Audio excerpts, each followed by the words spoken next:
Jadi kita melalui sungai di Riau untuk berangkat ke Malaysia melalui jalur Riau. Di situ saya mulai banyak ngumpul dengan teman-teman. Kita bikin Karang Taruna, kita bikin jualan keripik, sebagainya lah gitu. Jadi kita jual koran bekas, barang-barang bekas di posko gitu. DPRD merupakan unsur pemerintahan daerah. Jadi unsur pemerintahan daerah itu ada dua, gubernur, wakil gubernur, dengan DPRD. DPRD di dalamnya. Jadi kami bukan outsider, Iya. kami orang dalam. Gaya saya nggak meledak-ledak, ya kan. Terus kemudian saya lebih kepada ya pengennya Banten itu teduh, ya kan. Dan kemudian saya kan nggak juga kepengen tampil-tampil amat, ya. Jadi ketua DPRD itu udah luar biasa pencapaian, jadi saya nggak perlu juga tampil. Masyarakatnya itu hampir 12 juta orang. Pertanyaannya, apakah rumah sakit Banten sudah punya rumah singgah? Belum. Jadi kalau seandainya kita nganterin dari Malimping sana nganterin orang sakit, dia mau tinggal tidur di mana? Saya menganggap Karang Taruna ini sebagai media ya untuk bisa melaksanakan atau bisa mewujudkan apa yang kita pikirkan. Dan saya berharap sebenarnya kepada pemuda-pemuda khususnya remaja ya untuk di masing-masing desanya atau di lingkungannya untuk aktif berorganisasi, salah satunya dengan TP Karang Taruna. Karena ini jelas ada tingkatannya dan ya tempat ditempa lah ya, tempat ditempa. Bapak saya cuma ngajarin saya untuk jadi kunci Inggris. Ya kunci Inggris itu nggak pas-pas banget tapi bisa.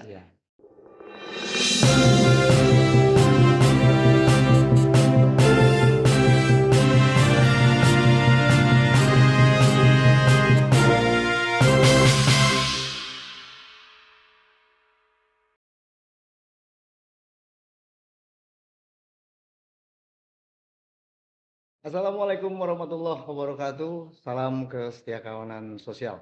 Sahabat-sahabat Karang Taruna, jumpa lagi dengan saya Gatot Yan S dalam acara kebanggaan kita bersama Karpots Karang Taruna Podcast. Karang Taruna Podcast adalah sebuah acara yang dipersembahkan oleh pengurus Karang Taruna Provinsi Banten yang di dalamnya menghadirkan diskusi seputar pengembangan Karang Taruna, permasalahan sosial dan pemberdayaan generasi muda. Sahabat Karang Taruna, malam ini kita kedatangan tamu spesial, tamu yang khusus. Kita sapa saja langsung Pak Andra Soni. Selamat malam Pak Andra. Malam. Assalamualaikum. Waalaikumsalam. Gimana Pak Andra? Sehat? Alhamdulillah. Alhamdulillah. Syukur Pak Andra ya. Sahabat-sahabat, Pak Andra Soni ini tentu sudah tidak asing ya. Pak Andra ini adalah Ketua DPRD Provinsi Banten periode 2019-2024. Malam ini beliau akan berbagi dengan kita tentang pengalaman perjalanan karir beliau, suka dukanya, termasuk rintangan-rintangannya yang harapannya tentu semua yang nantinya beliau akan paparkan akan memotivasi sahabat-sahabat semua dalam rangka membangun kekuatan agar kehidupan kita bisa menjadi lebih baik dengan penuh semangat. Namun sebelum kita lanjutkan diskusi dan perbincangan ini, saya tidak bosan-bosan mengingatkan pada sahabat-sahabat semua untuk subscribe channel Karang Taruna Provinsi Banten. Di dalamnya ada acara Karpots yang tentunya berisi diskusi-diskusi agar memotivasi dan menginspirasi kita semua. Pak Andra sehat Pak? Alhamdulillah. Alhamdulillah, luar biasa. Saya amati aktivitasnya ini, waduh, energik sekali nih ya Pak Andra ya. Mobilitasnya tinggi ya Pak Ketua ya. Siap. Pak Andra, pertama kami dari Karang Taruna Provinsi Banten mengucapkan terima kasih mendapat sebuah kehormatan Bapak berkenan untuk singgah dan ngobrol-ngobrol dengan kami. Ya, mudah-mudahan harapannya obrolan-obrolan kita nanti tentunya diharapkan oleh teman-teman Karang Taruna baik yang ada di Provinsi Banten maupun yang ada di seluruh tanah air. Saya sedikit sempat mencoba mencari tahu ya Pak ya tentang Bapak ini. Ada saya melihat ada satu keunikan kalau boleh saya bilang. Bahkan mungkin ada suatu fight spirit yang luar biasa besar dari Pak Ketua Dewan ini, sahabat-sahabat sekalian. Kalau mungkin sedikit kita bisa flashback ke belakang, Pak, ya. Bapak anak petani? Iya. Anak petani, Pak? Orang tua saya petani. Orang tua petani, ya. Pak Andra ini teman-teman lahir di Payakumbuh, Sumatera Barat, 12 Agustus 1976. Usia yang menurut kita masih cukup muda untuk bisa mencapai ke jenjang karir ya, khususnya di karir politik yang beliau tapaki, yaitu pada usia ke-46 ya sekarang berarti Pak ya? 45. 45, di usia 45 beliau alhamdulillah sudah menjadi pimpinan lembaga legislatif di tingkat provinsi, yaitu Ketua DPRD Provinsi Banten.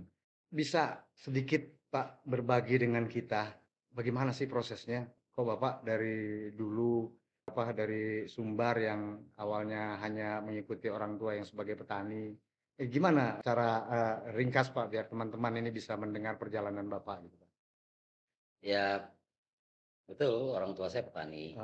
Saya tahunya orang tua saya petani itu dalam memori saya pernah, saya ingat gitu, saya pernah musim panen itu lari-lari gitu kan, terus lihat orang apa namanya, kalau di tempat saya itu mungkin nggak di sini apa namanya ya, pokoknya intinya proses menuai padi itu saya pernah ngalamin. Pernah ikut ya Pak ya? Ngalamin, lihat ya, lihat sambil main karena pasti kan waktu itu bukan kita yang melaksanakan. Memang saya lahir di satu daerah terpencil di Sumatera Barat. Tepatnya sih Kabupaten 50 Kota. Persisnya juga sebenarnya saya nggak tahu. Bahkan orang tua saya nggak tahu. Tanggal lahir saya itu benar nggak tanggal 12 Agustus dan tahun lahirnya benar nggak tahun 76 gitu kan. Ini kan kebutuhan administrasi saat saya sekolah. Saya harus menentukan tanggal lahir dan tahun lahir karena itu menyesuaikan nanti kelas berapa kan gitu. Jadi saya pilih tanggalnya, saya yang milih, saya pilih tanggalnya 12 Agustus karena ada salah satu tokoh inspiratif kita semua ya, yaitu Wapres pertama Bung Hatta. Beliau lahir tanggal 12 Agustus. Ya.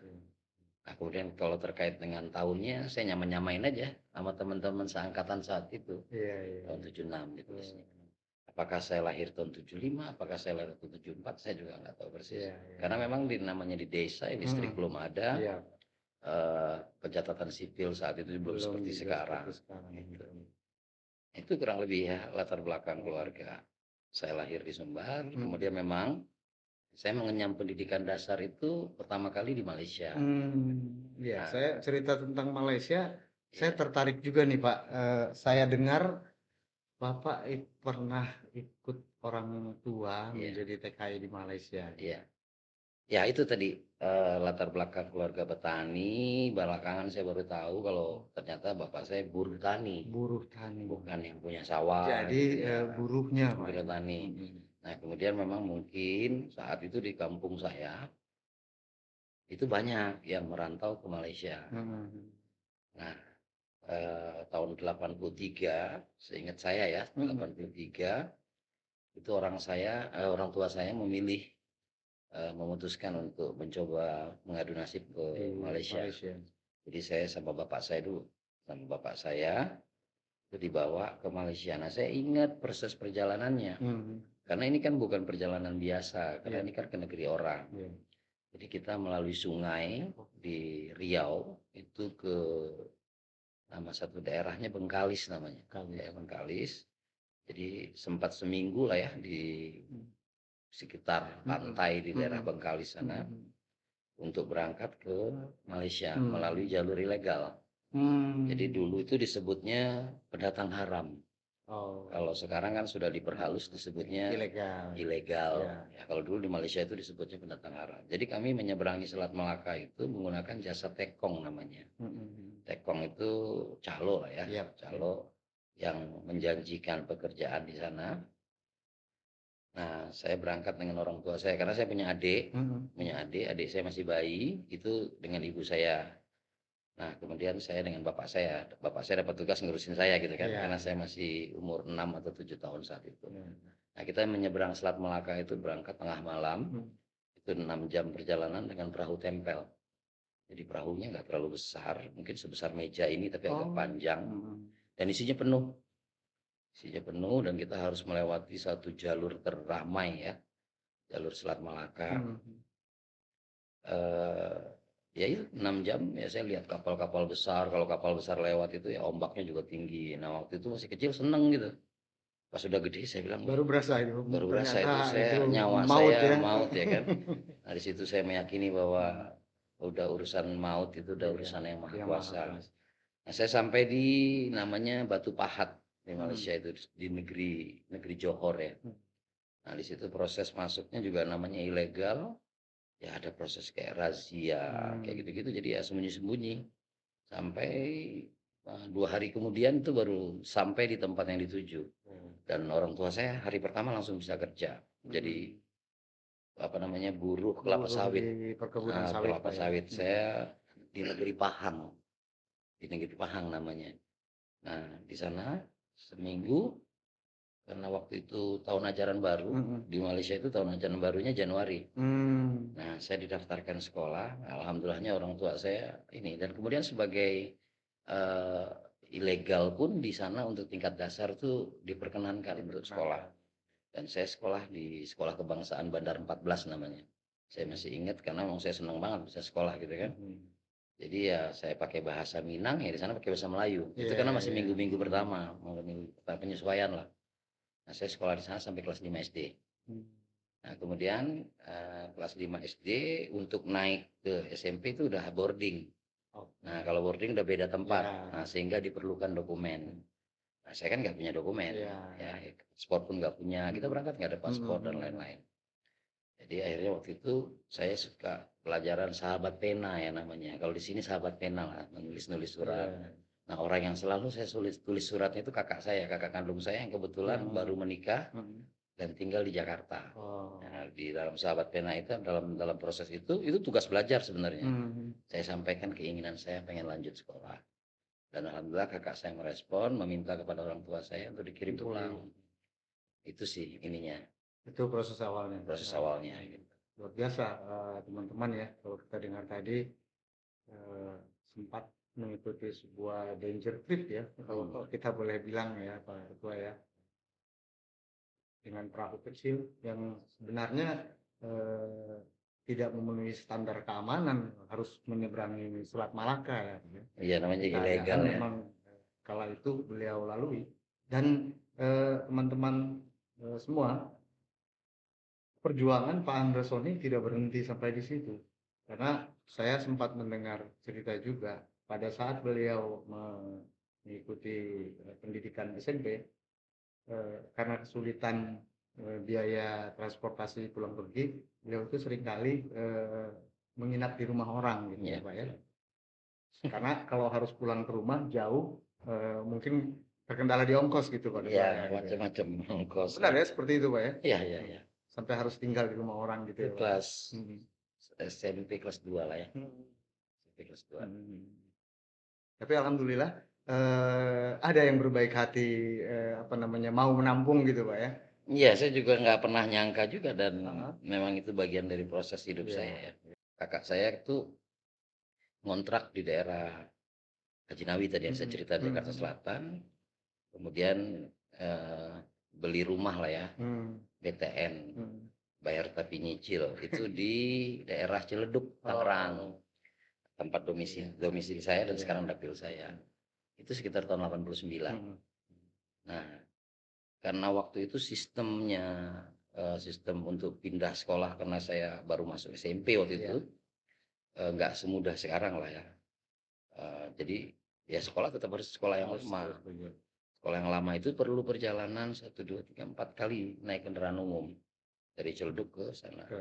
Jadi waktu itu saya sekolah siang. Jadi berangkatnya jam 9 pagi saya udah berangkat tuh, jalan kaki, naik angkutan kota. Terus kemudian lanjut naik metro mini, kemudian lanjut lagi naik metro mini, dan perjalanan itu waktu itu ongkosnya masih cepek. 100 ya dulu yang nyebutnya cepek, saya malah nggak tahu 100-nya cepek ya pokoknya. Pak Oga cepek dulu. Nah, di situ proses perjalanan sekolah itu Ya akhirnya saya gede di jalan. Jadi jalan Ciledug Raya itu saya hafal banget lah itu. Akhirnya saya banyak mengalami kendala di jalan. Ya sering dipalak, ya kan. Sering dipukulin orang juga, tahu-tahu dipukulin gitu kan, nggak mau sekolah lain. Dan badan saya kan kecil. Sekarang aja saya gemuk ya. Dulu badan saya kecil, jadi memang ini. Tapi di balik itu saya belajar juga bagaimana bisa berkawan. Kemudian bagaimana bisa, wah supaya saya nggak dipukulin orang, saya mesti punya teman. Akhirnya sepanjang jalan itu saya banyak teman lah. Gitu. Kebetulan aja saya punya teman, anak baru, belum punya teman dianya. Cuman saya yang mau nemenin gitu kan. Nah, karena itu sering bolak-balik ke rumahnya, nginep segala macam. Akhirnya orang tuanya nawarin, udah kamu tinggal sini aja. Ya saya nggak nunggu 2 kali. Dan ya itu sampai saya SMA. Luar biasa ya. Mungkin sahabat-sahabat Karang Taruna, rentetan perjuangan yang penuh keprihatinan itulah yang membuat mental Pak Andra kemudian tertempa menjadi seorang, kalau saya boleh bilang, pada akhirnya Bapak menjadi seorang petarung sejati. Saya katakan itu tidak berlebihan teman-teman, karena tadi dari latar belakang kehidupannya yang tentunya kita lihat jauh lah dari pencapaian yang sekarang beliau raih, namun sudah bisa beliau lampaui itu. Kemudian yang kedua, kalau juga kita lihat posisinya saat ini, beliau itu jadi anggota DPRD. Kali ini itu tahun 2019 itu adalah periode yang kedua ya Pak. Kedua. Karena beliau itu sudah menjadi anggota DPRD sejak tahun 2014. Lebih dari sekedar meraih kursi di parlemen, saya informasikan juga bahwa saat ini beliau dipercaya sebagai sekretaris DPD Partai Gerindra Provinsi Banten, Pak ya. Ya, alhamdulillah. Ini menurut saya butuh butuh kualifikasi yang tidak main-main. Nah, Pak Andra bisa cerita sedikit bagaimana Pak prosesnya ketika mulai terjun di dunia politik gitu Pak? Didahului sebenarnya. Jadi masuk ke politik itu proses panjang sebenarnya. Jadi saat saya tinggal sama orang tua angkat, saya itu keterima di sekolah negeri SMA. Kemudian salah satu dari kakak angkat saya itu aktivis. Nah, aktivis pada tahun itu ya, pada tahun masa-masa Orde Baru. Nah, aktivis yang kebetulan banyak mengadvokasi aktivis-aktivis Indonesia, karena kebetulan dia aktivis di Amnesty International. Dia di Belanda. Nah, pas dia pulang, ya itu menawarkan ke saya, kamu kalau sekolah di sini ntar nggak banyak belajar tentang kehidupan dan lain-lain. Saya dipindahin ke Jogja. Sempat sekolah di Jogja. Saya di Jogja, kelas 2 SMA. Kelas 2 SMA, saya dipindahin ke Jogja. Nah, di Jogja itulah saya melihat secara langsung bagaimana aktivis-aktivis yang hari ini sebenarnya lumayan punya nama ya. Mereka beraktivitas di tempat saya tinggal.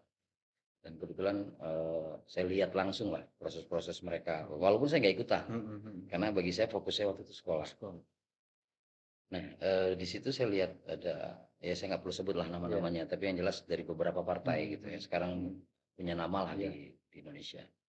Nah, saya lihat mereka bicara tentang politik, bicara tentang keadilan dan segala macam, yang pada akhirnya juga membuat saya ketakutan sendiri. Takut karena setiap hari rumah itu ada aja yang lewat ya, pihak keamanan, karena pada waktu itu represif sekali ya. Nah, akhirnya saya memutuskan untuk baliklah ke Jakarta gitu. Nah, diam-diam saya balik ke Jakarta. Ya nggak selesai kelas 2-nya. Nah, nyampe di Jakarta, orang tua angkat saya marah dan nanya. Lalu saya ceritain. Dan bisa diterima gitu. Bisa diterima, dan ya udah saya sekolah lagi. Tapi kali ini nggak bisa diterima di Jakarta karena proses sudah berjalan ya pendidikan. Saya diterima disekolahkan di Bandung. Nah, Bandung itu tempat memang keluarga angkat saya ini orang Bandung lah, orang Sunda. Jadi saya sekolah di Bandung kelas 3. Ketika SMA saya sekolah di Bandung, orang tua angkat saya meninggal. Menjelang saya masuk kelas 3 itu, orang tua angkat saya, bapak angkat saya ini meninggal. Sehingga hari itu ya saya juga merasa kehilangan, sangat merasa kehilangan. Dan hari itu juga target saya adalah gimana caranya tanpa orang tua angkat ini saya bisa selesai SMA. Alhamdulillah saya selesai SMA tahun 95. Tahun 95 dan karena orang tua angkat sudah nggak ada, otomatis kan saya sadar diri juga saya nggak bisa kuliah nih. Gitu. Akhirnya saya izin, saya pamit kepada keluarga-keluarga di Bandung. Saya memutuskan balik ke Jakarta. Balik ke Jakarta tanpa tujuan nih. Tujuan saya gimana supaya saya nanti bisa kerja, kemudian saya bisa kuliah. Nah teman-teman saya udah pada kuliah, ada yang di Unpad, ada yang di UI dan segala macam. Nah saya balik ke Jakarta, kebetulan saya waktu itu aktif olahraga. Saya atlet hoki. Ya hoki. Nah olahraganya emang nggak populer. Sengaja saya yang milih yang nggak populer supaya saya bisa ini gitu kan. Nah di olahraga hoki itu ya saya aktif di situ aja, mengisi waktu saya. Dan kemudian akhirnya nggak ada pilihan lain. Saya balik ke rumah kakak di Ciledug. Nah balik di rumah kakak dalam posisi pengangguran. Kuliah enggak, kerja nggak ada. Nah di situ ya kakak saya tinggal di perumahan yang lumayan ramai ya rumahnya. Jadi di situ banyak anak-anak seumuran saya dan pada itu udah mulai krisis. 96 ya, udah mulai awal-awal krisis tuh. Mulai mau pemilu ya, pemilu. Nah di situ saya mulai banyak ngumpul dengan teman-teman ya yang punya ini yang sama lah ya, punya saat itu situasinya sama. Yang umurnya masih belasan, 19, 18 gitu. Nah tiba-tiba usia lagi bergejolaknya. Iya lagi bergejolaknya. Tiba-tiba Pak RW-nya waktu itu bilang, kalian daripada nongkrong-nongkrong bikin Karang Taruna gitu. Itu Karang Taruna gitu kan. Ya udahlah, karena ada perempuan juga, teman-teman ya kita usia-usia gitu kan. Ya lumayan juga buat kumpul-kumpul nih gitu kan. Akhirnya kita bikin bentuk Karang Taruna. Saya bentuk Karang Taruna. Teman-teman ternyata Pak Ketua Dewan kebanggaan kita ini juga dulunya adalah aktivis Karang Taruna. Ini semakin membuktikan teman-teman bahwa Karang Taruna adalah wadah yang tepat untuk mengembangkan potensi diri. Lebih kurang begitu Pak ya? Kurang lebih begitu. Silakan lanjut ya Pak. Jadi tahun itu saya gabung sama teman-teman, saya memobilisasi mereka lah ya, mengorganisir mereka. Kita bikin Karang Taruna tingkat RW. Di tingkat RW. Tingkat RW. Anggotanya lumayan karena memang pada saat itu seusia saya ya banyak ya. Nah kita bikin Karang Taruna, bingung kan mau ngapain. Nah saat itulah karena memang saya ada bakat dagang. Jadi saya bikin usaha, kita bikin jualan keripik, sebagainya lah gitu. Jadi banyak tenaga kan. Kita jadi kekuatan kita kan adalah jumlah orang. Jadi kita jual koran bekas, barang-barang bekas di posko kita lah. Posko kita memakai salah satu rumah yang tidak ada penghuninya karena rumah BTN ya. Komplek gitu ya. Nah, dan itu disupport sama orang-orang tua, bapak-bapak ya segala macam sehingga ya ada operasional, kita bisa operasional dan segala macam sehingga terbuka juga wawasan saat itu. Paling tidak saat berorganisasi itu ada satu pemikiran kita adalah nggak pengen bikin salah supaya nggak dilihat negatif sama orang. Akhirnya support itu akhirnya dapat ada yang nawarin kerja. Ya karena berkumpul kan. Kamu kerja mau nggak? Mau. Nah saya kerja 96 itu saya kerja, saya jadi kuli bangunan. Ya jadi nggak apa-apa lah saya pikir ya kan yang penting ada pekerjaan. Saya jadi kuli bangunan di daerah Jakarta selama 6 bulan. Nah saya bilang wah ini kayaknya jalan buat saya nanti bisa lanjut sekolah nih. Waktu itu gaji saya sehari itu 10.000. 10.000 ya 10.000 harian, buruh harian ya, buruh harian. Nah 10.000 itu bisa kekumpul-kumpul, pokoknya saya 6 bulan kerja, saya bisa kesimpan uang untuk daftar sekolah. Nah 96 saya daftar, saya ngambil di SDIE Bakti Pembangunan namanya di daerah perbatasan Ciledug. Saya ambil D3. Nah D3 itu saya kuliah, baru mulai kuliah krisis. Berhenti kerjanya. Ya kan?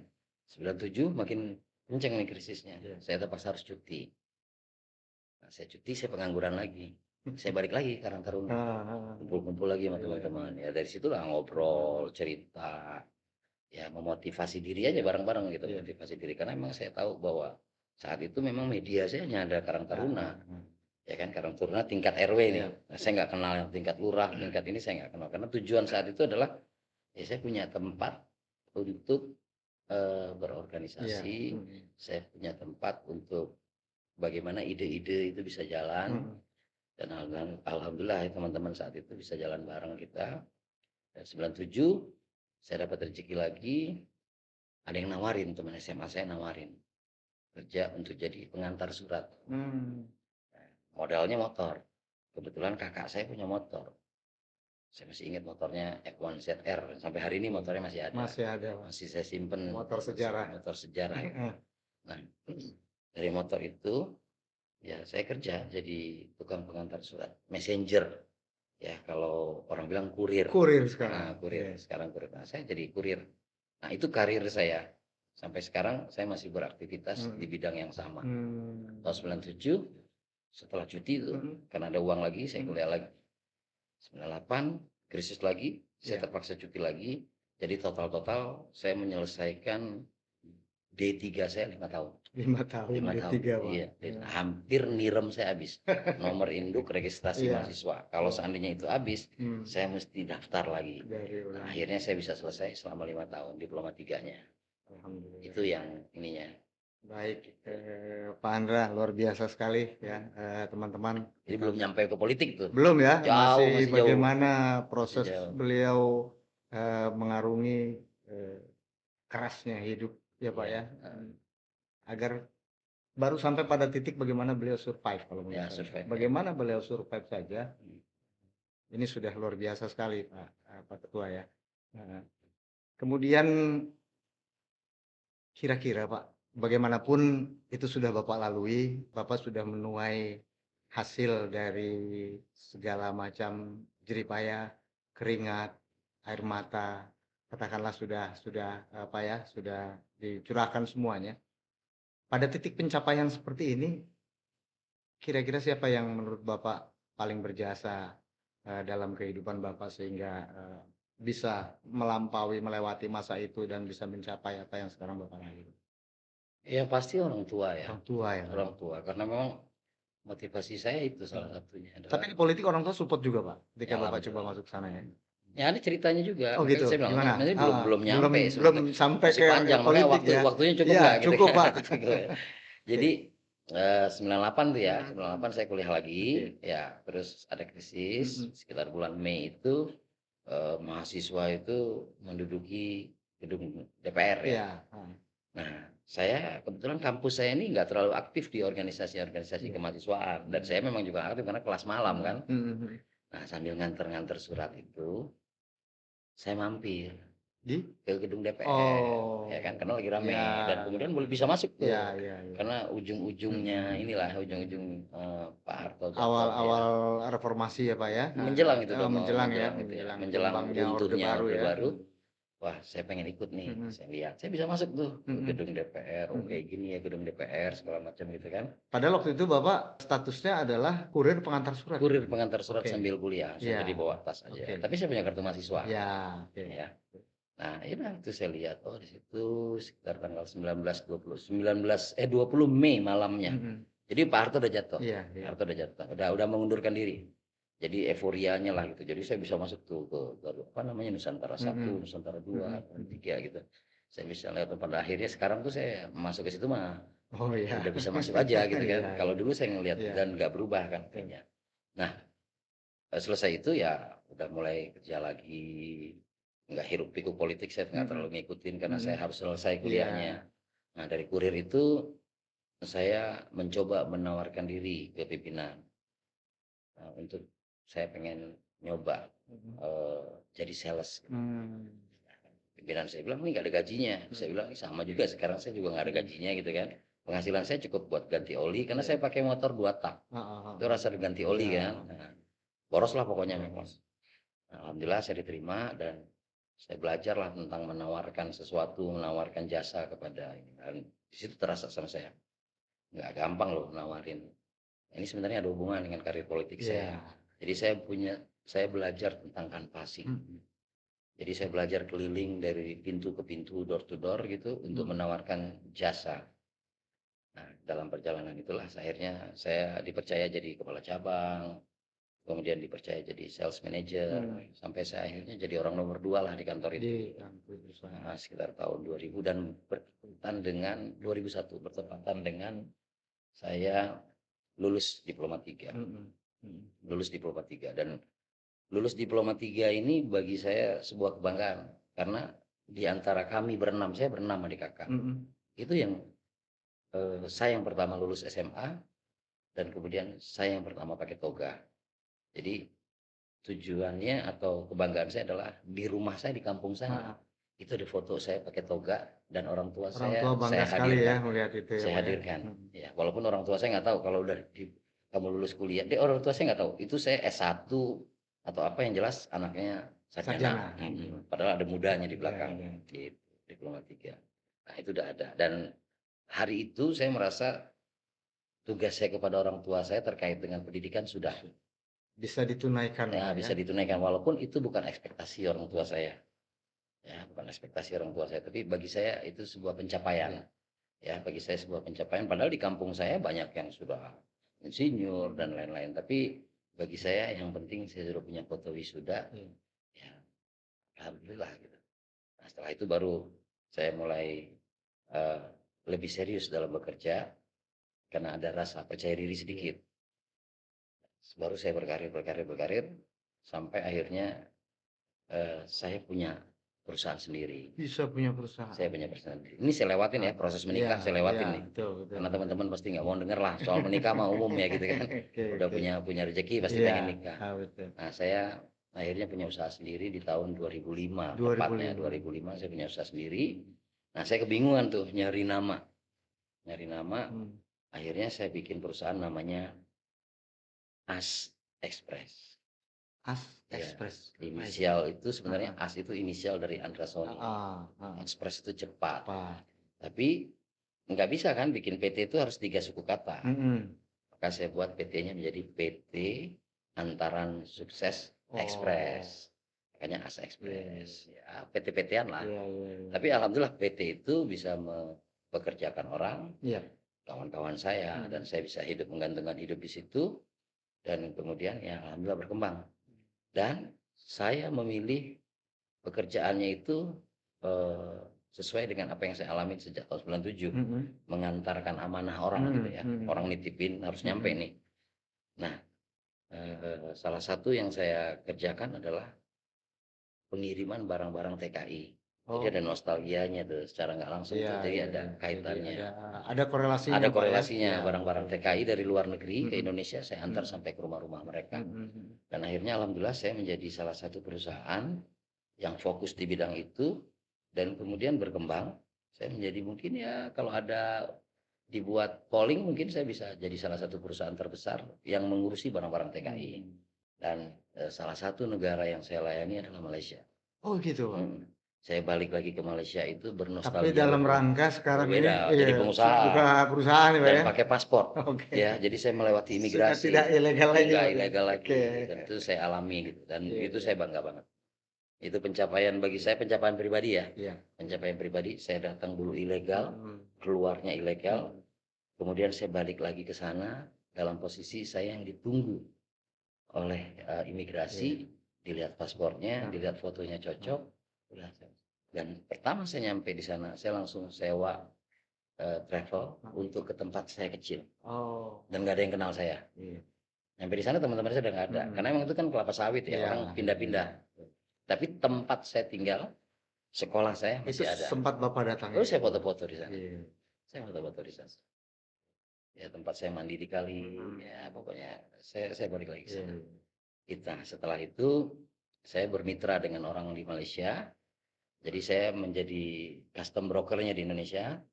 Nah, saya yang mendistribusikan barang-barang mereka. Nah, tetap ada niatan suatu hari saya kepengen punya sendiri di Malaysia. Akhirnya tahun 2016 udah jadi anggota DPRD.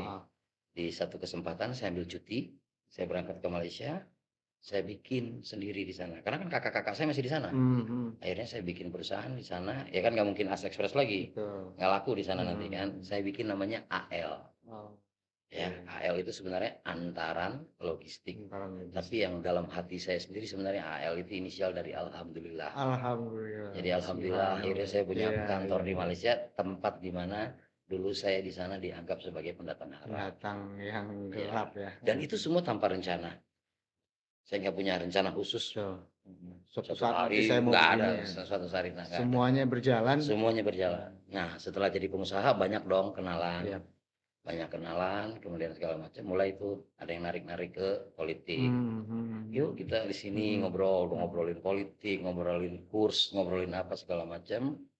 Ya karena saya pernah ada dalam lingkungan aktivis politik, nyambung-nyambung lah kalau ngobrol. Tidak terlalu susah beradaptasi ya Pak ya. Iya, kalau bapak saya cuma ngajarin saya untuk jadi kunci Inggris.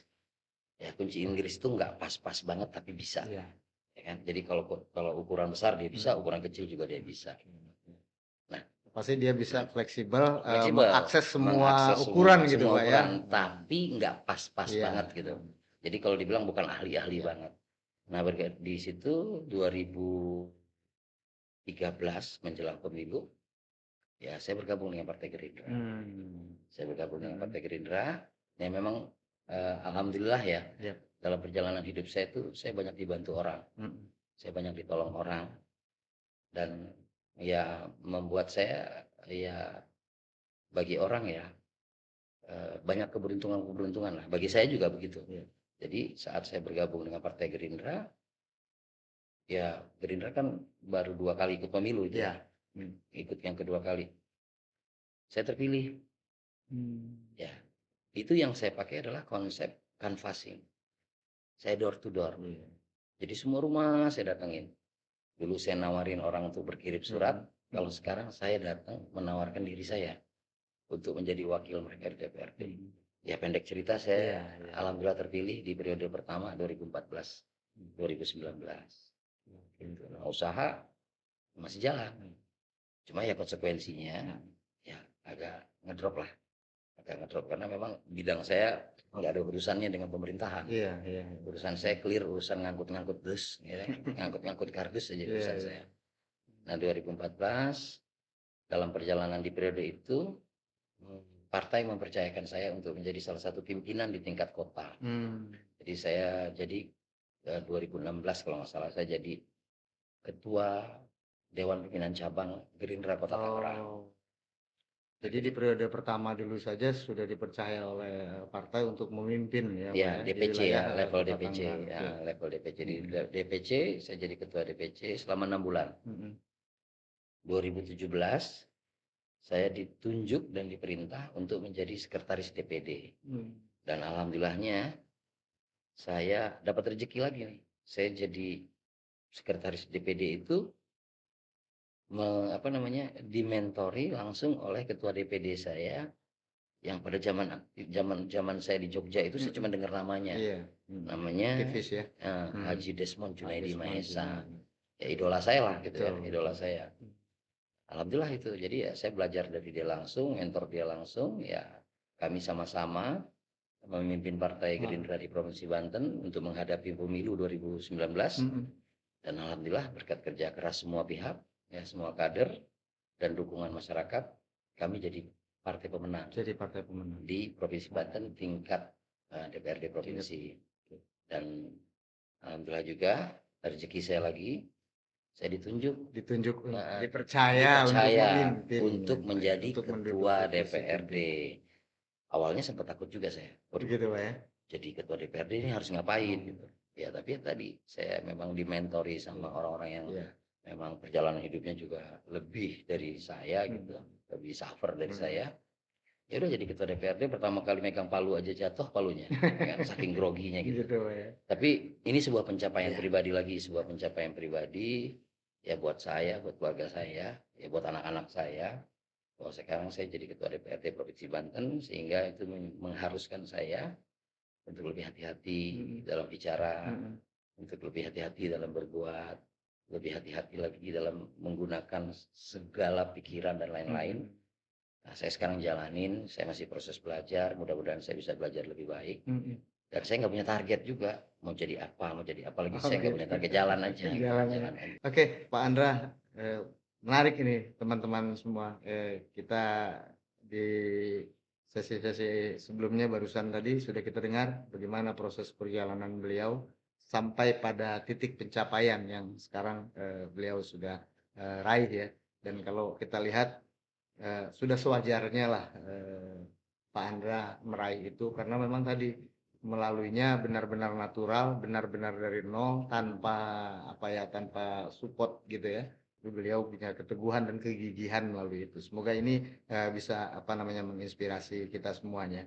Kita coba bergeser nih Pak, topiknya Pak, gitu ya Pak ya. Sekarang kita bergeser ke bagaimanapun saat ini Bapak adalah pimpinan dari lembaga yang sudah mewakili masyarakat Banten ya Pak ya, yaitu lembaga legislatif.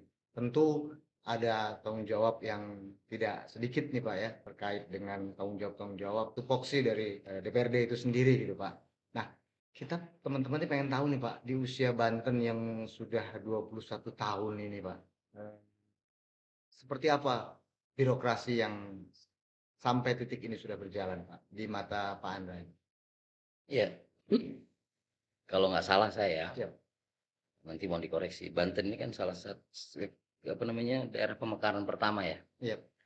Provinsi ya, daerah otonomi baru ya. Dari Jawa Barat kita jadi provinsi. Tujuan para pendiri ini kan bagaimana kita bisa lebih mandiri, kemudian pembangunan Provinsi Banten bisa lebih cepat.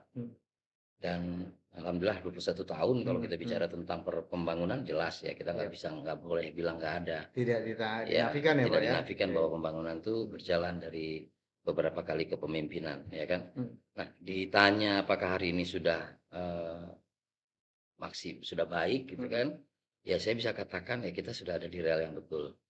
Ya kita sudah ada di rel yang betul, dan kita kan bisa lihat beberapa indikator-indikatornya. Walaupun ya pada hari ini ya kita merupakan provinsi yang paling besar pengangguran terbukanya. Yeah. Kemudian kita juga provinsi yang infrastrukturnya belum terlalu baik, dan fakta juga kita masih banyak orang miskinnya. Yeah. Nah, tapi saat ditanya apakah sudah maksimal ya tentu belum. Tapi kita dalam proses ke sana. Ya, karena kan pembangunan itu kan harus berkesinambungan. Itu yang bisa saya sampaikan terkait dengan pencapaian-pencapaian Provinsi Banten pada usia yang ke-21. Jadi meskipun secara keseluruhan masih banyak PR-PR mungkin gitu Pak ya. Iya, jelas. Namun overall Bapak lihat sudah setidaknya pemerintahan di provinsi dari periode ke periode sudah berusaha lah ya, Pak ya, menunjukkan kebaikan. Mungkin salah satu ukurannya adalah kenaikan PAD-nya misalnya gitu Pak ya. Kan itu salah satu indikator, bisa dijadikan indikator Pak ya gitu ya. Oke. Catatannya adalah persoalan kemiskinan, pengangguran, kemudian dan sebagainya itu memang masih pendidikan, kesehatan. Gitu, Pak. Pak, kita melihat atau sebagian beberapa teman-teman itu banyak yang bilang anggota legislatif yang tidak terlalu banyak mengkritisi pemerintah gitu kan. Apakah tadi karena memang Bapak anggap pemerintahan ini ya sudah melakukan yang semestinya sampai Bapak tidak terkesan terlalu banyak mengkritisi. Menurut Bapak? Iya, nah ini sebenarnya tadi pagi itu saya ada diskusi sama anak saya sebenarnya. Ya tapi ini mungkin nggak usah diskusi di sini lah ya. Tapi sederhana ya, apa sih DPRD itu? Ya sesuai Undang-Undang 23 tentang pemerintahan daerah itu, DPRD merupakan unsur pemerintahan daerah. Jadi unsur pemerintahan daerah itu ada dua, gubernur, wakil gubernur, dengan DPRD. DPRD di dalamnya. Jadi kami bukan outsider, kami orang dalam. Jadi kalau saya mengkritik itu ya sah-sah saja, boleh saja. Kami ada 85 anggota DPRD. Tapi saya adalah simbol daripada lembaga DPRD yang merupakan unsur penyelenggara daerah, penyelenggara pemerintahan daerah. Nah, penyelenggaraan pemerintahan daerah itu sudah termaktub di dalam sebuah perda, peraturan daerah yang disusun bersama dengan gubernur dan wakil gubernur terpilih, yang menerjemahkan visi misi, namanya RPJMD. RPJMD itu nggak bisa sendirian, bukan hasil Pak Gubernur dengan Wakil Gubernur, tapi hasil antara dua unsur penyelenggara pemerintah daerah. jadilah RPJMD, gubernur wakil gubernur dengan DPRD. Ya, Oke. DPRD juga bukan ketua DPRD dan bukan DPRD-nya masa saya, katakan begitu. Tapi kan ini sebuah lembaga yang sudah dijamin ya di undang-undang kita. Nah, disitulah kita berpanduan bahwa pembangunan itu harus mengacu kepada nanti kan ada proses-proses kita melakukan 3 fungsi yang diamanatkan kepada DPRD. Fungsi pertama adalah fungsi legislasi, kemudian fungsi kedua adalah fungsi budgeting, dan ketiga adalah fungsi daripada pengawasan. Nah, 3 hal ini kan berkesinambungan juga.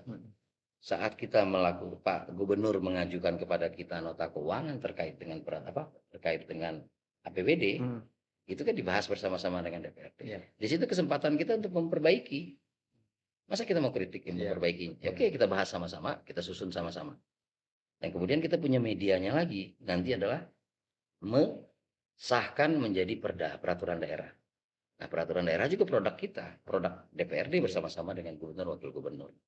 Terakhir kita punya fungsi pengawasan. Kita mengawasi, ada rapat-rapat koordinasi dan sebagainya. Nah, kalau kemudian kita melihat bahwa pelaksanaan ini tidak sesuai dengan apa yang sudah direncanakan, kemudian melenceng daripada yang ditujukan, ya kita akan bersuara, kita akan mengkritisi. Kita mengkritisi itu nggak perlu ketua DPRD, ada 85 anggota DPRD, ya kan? Semua punya speaker, mic-nya nggak pernah dimatiin, silahkan mau ngomong. Ada media mana, ada podcast di sini kalau mau bicara, banyak, ada media untuk menyampaikan, ada rapat-rapat koordinasi secara resmi juga bisa menyampaikan. Jadi kalau dibilang, cuman mungkin gaya saya nggak meledak-ledak. Ya kan, terus kemudian saya lebih kepada ya pengennya Banten itu teduh, ya kan, karena Banten itu supaya ya nggak perlu gaduh-gaduh lah, ya kan, karena ujung-ujungnya kan tujuan kita semua adalah bagaimana masyarakat Banten sejahtera, ya kan, dan kemudian saya kan nggak juga kepengen tampil-tampil amat, ya, jadi ketua DPRD itu udah luar biasa pencapaian, jadi saya nggak perlu juga tampil-tampil, ya kan, masih itu salah satu yang kita lihat keunikan dari Pak Ketua itu mungkin gaya kali ya, style kali ya, style ya, takut terkenal nanti. Enggak lah, saya melihat positif saja. Kita ada di dunia politik kan tujuannya untuk menjadi pembawa kemaslahatan buat masyarakat. Saya lihat Pak Gubernur, Wakil Gubernur, ya 2 orang tokoh, yang satu tokoh senior, yang satu tokoh muda, kolaborasi, mereka memimpin Provinsi Banten selama 5 tahun, lancar enggak? Ya pasti ada kendala. Mana ada hidup itu yang lancar-lancar aja gitu ya. Dan kita kan nggak pernah tahu gitu. Tapi saya lihat adalah pertama ya kita lihat. Sekarang jalan di Provinsi Banten, jalan yang menjadi kewenangan Provinsi Banten sudah dalam kondisi mantap. Klaimnya Pak Gubernur. Ya. Kita lihat memang iya. Apakah sudah selesai masalahnya? Belum. Ya kan? Sudah mantap, tapi kan harus dirawat. Kemudian kiri kanannya sudah ada drainase belum? Sudah ada saluran airnya belum? Kan belum. Itu mesti jadi PR berikut kan? Siapapun pemimpin ke depan. Kemudian rumah sakit, sebelumnya kita punya rumah sakit yang sekarang RSUD. Ya, kemudian dengan pemimpin yang sebelumnya membangun rumah sakit. Nah, kemudian disempurnakan oleh pemimpin yang sekarang dengan membangun rumah sakit 8 lantai. Selesai belum? Belum. Karena kita harus mikirin juga bagaimana supaya orang sakit betul-betul bisa dirawat di sana tanpa pengecualian. Dan kemudian sudah ditunjang belum dengan fasilitas lain. Banten ini terdiri dari 8 kabupaten kota. 155 kecamatan, 1551 kelurahan dan desa. Masyarakatnya itu hampir 12 juta orang. Pertanyaannya, apakah rumah sakit Banten sudah punya rumah singgah? Belum. Jadi kalau seandainya kita nganterin dari Malimping sana nganterin orang sakit, dia mau tinggal tidur di mana? Bayar hotel pasti nggak mampu, karena Banten belum kaya raya banget kan gitu. Jadi ya salah satu yang harus kita pikirin sama-sama harus ada rumah singgah, supaya kalau bawa pasien ke sana mereka bisa istirahat supaya nggak sakit, dan disediakan ambulan bila mana ada kejadian harus kembali ke kampung halamannya setelah dirawat, baik dalam keadaan sehat maupun dalam sudah meninggal dunia kan harus disediakan. Nah ini masih berkesinambungan PR. Makanya kalau ditanya tadi apakah sudah, ya saya pikir kita harus berpikir, nggak boleh berpikir sudah, terus masih harus terus berproses. Termasuk kalau saya boleh bertanya, timpangan katakanlah begitu ya, disparitas pembangunan itu, Bapak melihat itu seperti apa tuh? Memang ada disparitas. Ada disparitas ya, masih terjadi disparitas. Sebelumnya Ya kita ada 8 kabupaten kota. Saat ini kan Tangerang Raya ya menjadi sentral dari pusat pembangunan di Provinsi Banten. Apakah karena pemerintah Provinsi Banten lebih fokus ke sana? Tidak juga. Ya, tidak juga karena memang mereka diuntungkan secara demografi. Posisinya ada di perbatasan ibu kota. Sehingga ya menjadi tempat yang menarik bagi buat investasi dan sebagainya. Tapi kan pemerintahan sekarang juga kan memfokuskan diri juga ya untuk membuka ya ruang-ruang ekonomi baru di wilayah selatan, barat ya. Dan kemudian juga kan pengembangan wilayah-wilayah agro. Ya. Dan saya berkeyakinan bahwa ya dalam waktu tidak lama asal kita konsisten ya itu disparitas itu akan semakin berkurang. Ya kan disparitas pasti selalu terjadi ya, tapi pasti akan semakin tipis. Terus baru-baru ini kami mendengar Pak di DPRD Provinsi Banten sudah dilakukan pembahasan tentang Perda Tata Ruang ya Pak ya. Sedang ya Pak ya. Seperti apa Bapak melihat perubahan, tentunya kan ini perubahan ya Pak ya. Seperti apa perubahan konsep tata ruang ini memiliki keberpihakan terhadap akses pembangunan yang bisa dinikmati masyarakat? Ya, jadi saat ini ya setelah ini 2021 gubernur wakil gubernur menyampaikan perda inisiatif dari gubernur namanya perda RT/RW ya. Integrasi antara zonasi dengan tata ruang. Di mana itu merupakan amanat dari undang-undang yang baru. Undang-undang nomor 11 ya, Omnibus Law waktu itu atau Undang-Undang Cipta Kerja. Ya karena amanat itu, karena DPRD mempunyai fungsi legislasi ya, harus dibahas bersama-sama dengan DPRD. Nah, concern DPRD bagaimana RT/RW yang sebelumnya RT/RW kita berakhir baru tahun 2030. Nah, ini kok sudah diperbaharui lagi gitu kan. Tapi timbul pertanyaan masyarakat karena menyesuaikan. Nah, sehingga DPRD harus mengawal bahwa proses-proses awalnya itu harus terpenuhi. Dan karena sudah terpenuhi tahapan-tahapannya, maka DPRD membawakannya ke paripurna untuk gubernur menyampaikan notanya. Nah, sudah melakukan harmonisasi di tingkat Bapemperda, ya, satu alat kelengkapan DPRD yang bertugas untuk membahas harmonisasi usulan naskah akademik dan sebagainya untuk kemudian bisa diluncurkan menjadi sebuah produk perda. Dan sekarang sudah dalam proses pembahasan, baru sekali ya. Nah, dari dalam pembahasan itu nanti akan kita lihat, akan kita bahas bersama-sama. Tapi sudah tentu pembahasan itu juga ada koridor-koridornya ya. Ada prioritas-prioritas yang harus dilaksanakan sesuai dengan peraturan perundang-undangan. Dan konsentrasi DPRD bagaimana perda ini itu bermanfaat untuk masyarakat, berpihak kepada masyarakat. Itu kurang lebih. Luar biasa, mudah-mudahan Pak ya, mudah-mudahan Perda RT/RW ini nanti setidaknya mampu mengakomodir kepentingan masyarakat di wilayah-wilayah yang merasa masih kesulitan aksesnya gitu ya, terhadap hasil-hasil pembangunan gitu Pak ya. Oke Pak, selanjutnya ini yang terbaru nih, Desember 2021 ini kan DPRD Provinsi Banten mengesahkan perda tentang fasilitas penyelenggaraan pesantren Pak ya gitu ya. Dan sebelumnya kita sempat mendengar ada semacam gonjang-ganjing lah Pak dengan persoalan pesantren itu Pak gitu. Nah, kita punya pertanyaan, apakah perda ini dianggap sudah bisa memproteksi gitu Pak ya, memproteksi kepentingan berbagai pihak katakanlah begitu, baik itu kepentingan pondok pesantren, masyarakat dan sebagainya, termasuk kepentingan dalam hal transparansi itu sendiri. Jadi perda fasilitasi pondok pesantren itu merupakan perda yang inisiatifnya datang dari DPRD. Datang dari DPRD. Kali ini DPRD nih Pak ya. DPRD yang punya inisiatif karena DPRD menganggap ya perlunya keterlibatan pemerintah Provinsi Banten dalam membina pesantren-pesantren ini. Apalagi Banten kan terkenal dengan kota santri ya, kemudian dengan banyak ulama dan sebagainya.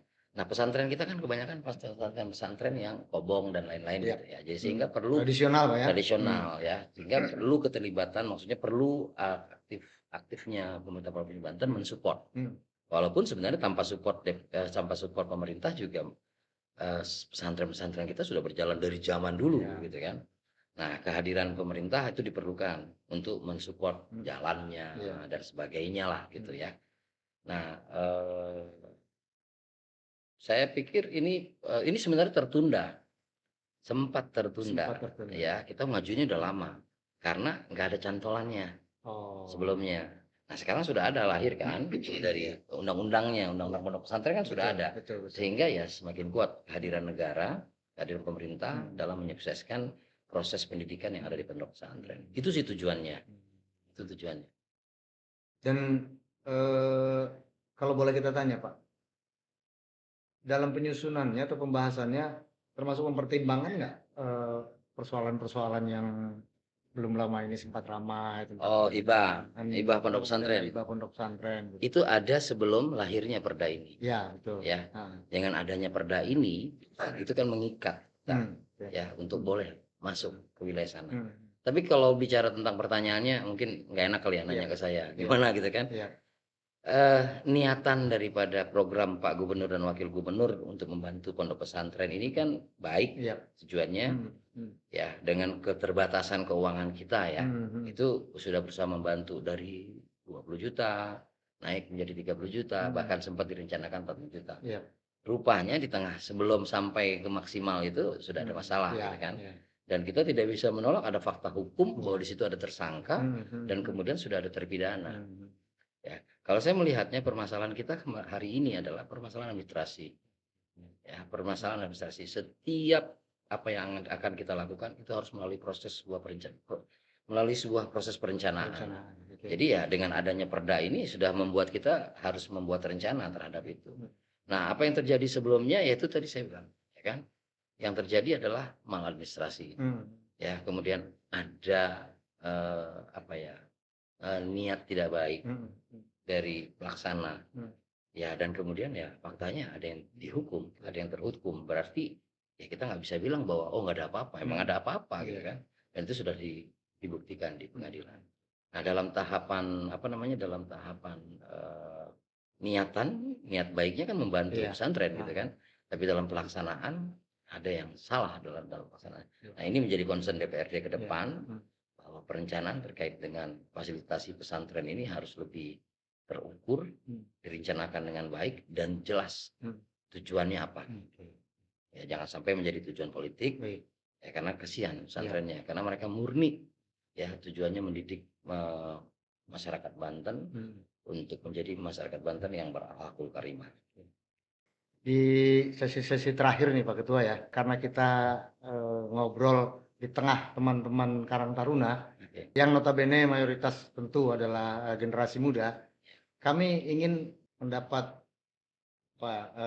pandangan Bapak, bagaimana pembangunan di sektor kepemudaan ya kan? Apa yang saat ini sudah berjalan, bagian-bagian mana pada pembangunan sektor kepemudaan itu yang memang perlu difokuskan lagi gitu Pak? Ya, kalau kita lihat pembangunan kepemudaan ya, pembangunan sekarang contoh yang terlibat dalam proses pembangunan di Provinsi Banten ini banyak anak muda. Wakil gubernurnya masih muda banget. Ketua Karang Taruna pula. Ketua Karang Taruna lagi ya, kebetulan Ketua Karang Taruna Provinsi Banten. Kemudian teman-teman di DPRD banyak yang muda-muda. Kepala-kepala dinas banyak yang muda-muda. Ya kan? Dan sebenarnya banyak potensi lain, ya potensi lain. Tapi kan jangan melihat segala sesuatu hanya di pemerintahan. Kan ada lagi sektor swasta. Nah, saya melihat potensi di kepemudaan kita sangat luar biasa. Dan tentunya gitu pemerintah itu mesti mempunyai program-program untuk bisa mendukung aktivitas daripada pemuda, baik melalui KNPI, Karang Taruna, dan segala organisasi-organisasi sejenis lah. Dan saya melihat bahwa Provinsi Banten punya potensi dari pemuda-pemudanya, baik itu yang memang dibina oleh pemerintah maupun yang memang dibina oleh keluarganya sendiri gitu. Dan saya punya optimisme bahwa kepemimpinan ke depan juga bakal banyak diisi oleh anak-anak muda. Kaum muda Provinsi Banten. Ya memang harus anak muda lah. Ya umurnya masih panjang gitu kan, semangatnya masih oke. Tinggal bagaimana kita mengawal yang muda-muda ini betul-betul ya konsisten. Ya, untuk mengabdi kepada bangsanya, khususnya Provinsi Banten. Pak Ketua, kalau boleh tahu, telah sampai di titik sekarang ini, ketua DPRD provinsi lagi. Nah, pencapaian apa yang Bapak anggap masih ingin Bapak raih? Nggak ada. Begitu. Saya nggak punya lah. Kalau ditanya mau apa ya, Nah. saya sering sih ketemu kalau Hmm. lagi ada kegiatan dengan Ah. masyarakat. Pak Ketua nanti mau kemana? Ah. Ya saya mau di sini aja. Hmm. Saya nggak pernah tahu. Jadi Bapak mengalir saja Bapak? Ya, saya pertama ya, tadi saya cerita di Hmm. awal-awal, selalu itu saya nggak pengen nyusahin orang. Iya. Yang pertama yang saya nggak pengen susahin itu adalah orang tua saya. Hari ini saya tinggal cuma punya bapak, ibu saya sudah nggak ada. Iya. Sehingga anak-anak saya juga merupakan menjadi satu acuan saya. Saya kepengen dekat sama anak saya kepengen ya nemenin lah. Dulu saya kan nggak ada yang nemenin hidupnya. Saya pengen nemenin anak saya. Anak saya paling besar sekarang 17 tahun. Iya. Ya kan, yang paling kecil 10 tahun. Ya, saya kepengen anak saya punya tempat mengadu. Kalau saya kan dulu nggak ada teman ngadu, dipukulin orang saya nggak ada yang ngadu kemana gitu kan. Kalau sekarang kalau anak saya punya masalah, dia bisa ngadu ke bapaknya, sama-sama kita diskusi. Jadi ditanya saya mau apa, saya nggak ngalir aja. Sama seperti waktu saya mau jadi anggota DPR, jadi pengusaha segala macam, saya nggak pernah mencatat saya harus begini, enggak. Tapi saya kepengen ngejalanin hidup saya sebaik-baiknya. Dan saya berharap mudah-mudahan apa yang saya inginkan diridhoi Yang Maha Kuasa, direstui keluarga saya, dan kemudian bisa diterima oleh masyarakat. Jadi apapun. Ya, selama dengan prasyarat tadi. Sepanjang itu bermanfaat, sepanjang buat itu masyarakat ya Pak ya. Terutama buat keluarga ya. Nah, kemudian tentunya bisa bermanfaat buat masyarakat. Karena kan kalau jadi di politik atau di jabatan ini kan nggak selamanya. Ya kan Andra Soni kan nggak akan selamanya jadi ketua DPRD. Ya kan nggak akan selamanya juga jadi anggota DPRD. Dan nggak akan selamanya juga ada di politik. Ya kan. Jadi ya saya nggak punya ekspektasi atau saya nggak punya target yang harus. Tapi kalau ditanya tugas sebagai pengurus partai hari ini apa yang ingin saya kerjakan, ya kan? Ya itu saya punya target. Saya ingin mengulang bagaimana supaya apa yang saya kerjakan sebelum-sebelumnya itu bisa tercapai kembali. Karena bagaimanapun itu menyangkut tugas dan tanggung jawab. Tanggung jawab ya. Dan kemudian terkait dengan sekarang saya jadi anggota DPRD dan kebetulan menjadi ketua DPRD. Saya berharap mudah-mudahan saya bisa mengerjakan tugas saya sebaik-baiknya dan menyelesaikan pekerjaan saya sampai akhir masa jabatan dengan husnul khotimah. Itu yang ingin saya lakukan. Berikutnya kita nggak tahu besok ada apa, ya kan? Kita nggak pernah tahu. Sebanyak nih yang pengen kita gali nih Pak ya, tapi kita dibatasi oleh waktu juga, gitu ya. Terbosan orang dengerinnya kan. Terakhir Pak Andra. Mungkin Bapak bisa memberikan wejangan kalau boleh saya bilang ya, karena bagaimanapun Bapak ini sudah jadi bapaknya masyarakat Banten ya, termasuk bapaknya pemuda Banten gitu ya.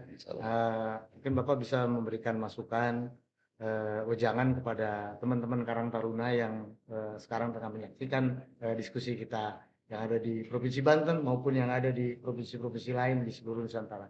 Silakan Pak. Ya, belajar organisasi penting. Walaupun saya cuma sampai tingkat pengurus RW Karang Taruna ya. Tapi manfaat dari berorganisasi itu luar biasa. Apalagi saat kita punya ide-ide ya, kita punya kelompok ya. Kan saya menganggap Karang Taruna ini sebagai media ya untuk bisa melaksanakan atau bisa mewujudkan apa yang kita pikirkan. Dan saya berharap sebenarnya kepada pemuda-pemuda khususnya remaja ya untuk di masing-masing desanya atau di lingkungannya untuk aktif berorganisasi, salah satunya dengan TIP Karang Taruna. Karena ini jelas ada tingkatannya dan ya tempat ditempa lah ya, tempat ditempa. Dan saat kita melaksanakan kegiatan ya jangan terlalu besar ekspektasinya.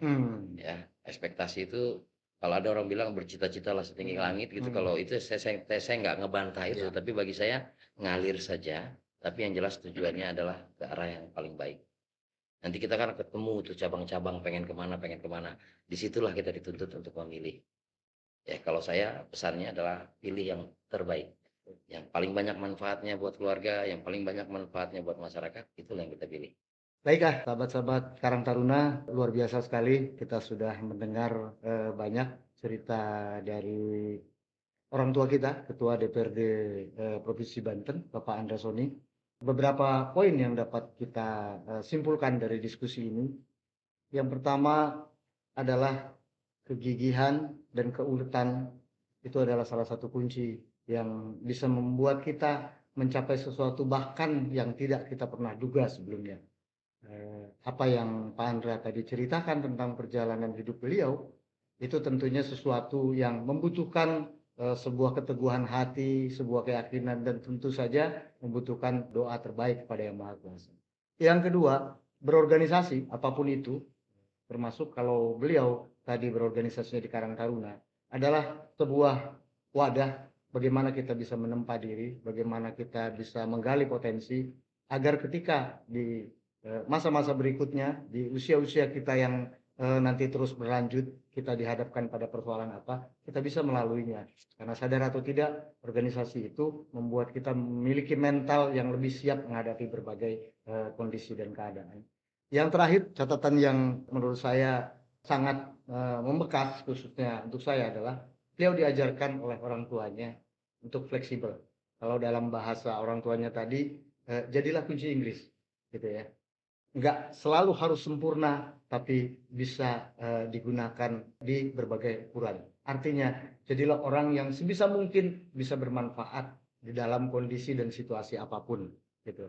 Mungkin itu saja, sahabat-sahabat Karang Taruna, bincang-bincang kali ini. Semoga apa yang dilakukan oleh Pak Andra dapat memotivasi dan menginspirasi kita semua. Kita juga doakan bersama, semoga beliau senantiasa diberi kesehatan dan dimudahkan dalam melanjutkan tugas-tugas yang tengah beliau emban saat ini. Sebelum saya akhiri, saya tidak lupa mengingatkan kembali kepada sahabat-sahabat Karang Taruna dan generasi muda pada umumnya, jangan lupa subscribe channel Karang Taruna Provinsi Banten yang di dalamnya ada Karpots berisi diskusi yang tentunya sangat bermanfaat dan menginspirasi kita semua. Akhir kata, saya ucapkan terima kasih teman-teman sudah mengikuti diskusi ini. Saya Gatotian S. Undur diri, mohon maaf atas segala kekurangan. Wassalamualaikum warahmatullahi wabarakatuh. Salam Aditya Karya Mahatma Yoda.